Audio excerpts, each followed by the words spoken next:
गरीब आदमी बद्दू रात के वक्त, वो कहीं बेचारा सुबह से चला था, मदीने पहुंचते उसे रात हो गई। उसने डरते हुए ना खैमा ही बाहर लगा लिया। जहां रात हुई ना, आधी रात को 1-2 बजे समझ ले पहुंचा मदीने, तो उसने बाहर ने खैमा लगा लिया।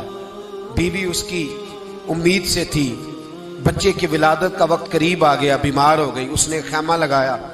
बीवी अंदर है, हजरत उमर फारूक गश्त पे थे रात को, साथ एक गुलाम था। हजरत उमर फारूक रज़ी अल्लाह ताला अन्हु कहने लगे वो आग जल रही है थोड़ी सी, पता करो कौन है। तो आपका गुलाम पता करने गया तो बद्दू ने डांट दिया, कहने लगे जाओ तुम्हें क्यों बताऊं। हजरत उमर खुद गए, कहने लगे मुसाफिर भाई बता तो सही। कहने लगा जी छोड़े, मैं आपको क्यों बताऊं, मैं कौन हूं, कैसे आया हूं। फरमाया खैमे के अंदर से कराहने की आवाज आती, कोई दर्द से चीख रहा है, बता हमें बात क्या है। कहने लगा जी मैं फुला बस्ती फुला इलाके का एक गरीब हूं, अमीरुल मोमिनीन उमर फारूक से मिलने आया हूं, और रात हो गई है तो यहाँ खैमा लगाया है, सुबह मैं उनसे मिल के चला जाऊंगा।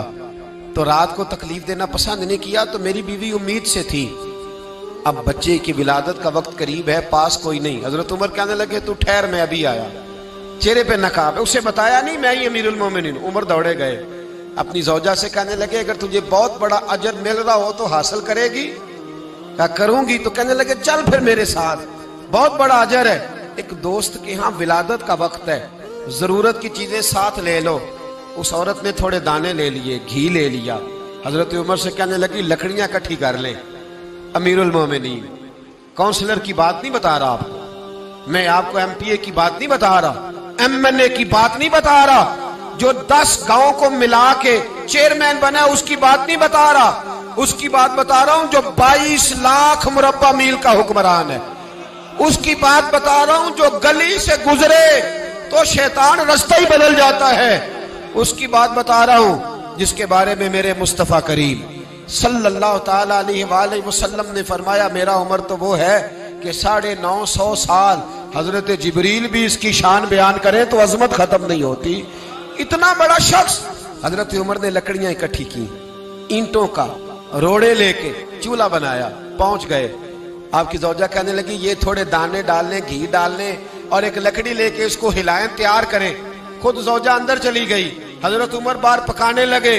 वो बद्दू कहता है मैं इस तरह का उनके साथ बिहेव करने लगा जैसे तो किसी चौकीदार के साथ नहीं करता। मैंने समझा ये उमर ने चौकीदार रखे आने जाने वाले मेहमानों का।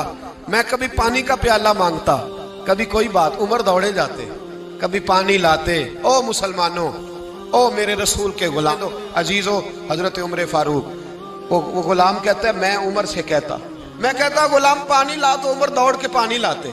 मैं कहता तुझे घी पकाना भी आता है, पहले भी कभी पकाया है? तो उमर फरमाते कोशिश तो कर रहा हूं। मैं कहता पहले भी कभी तेरी बीवी ने ये काम किया है? तो हजरत उमर कहने लगे मुझे याद नहीं, पूछ के बताऊंगा।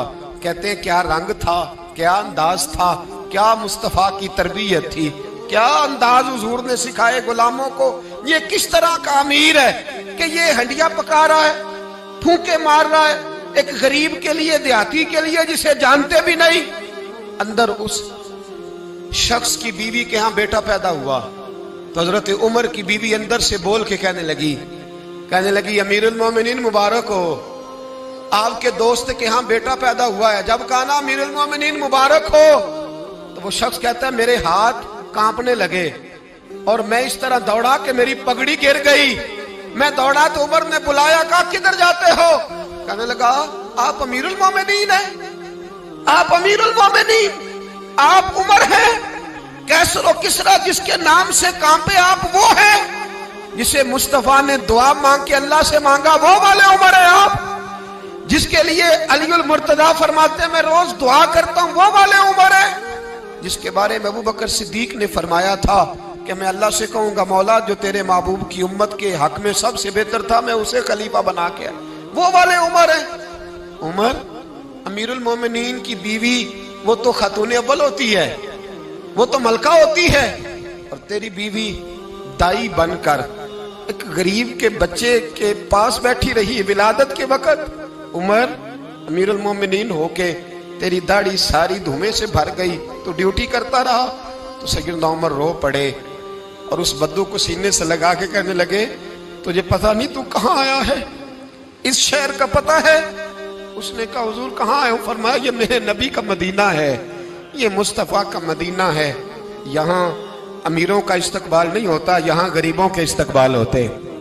यहाँ हुजूर ने इस स्टेट पे मेरे रसूल पाक ने वो वाला रंग दिया है कि अब गरीब सार उठा के जीने लगे हैं, अब मजदूरों को इज्जतें मिलने लगी हैं, अब यतीमों ने सार उठा लिया है कि हमारा कोई सुनने वाला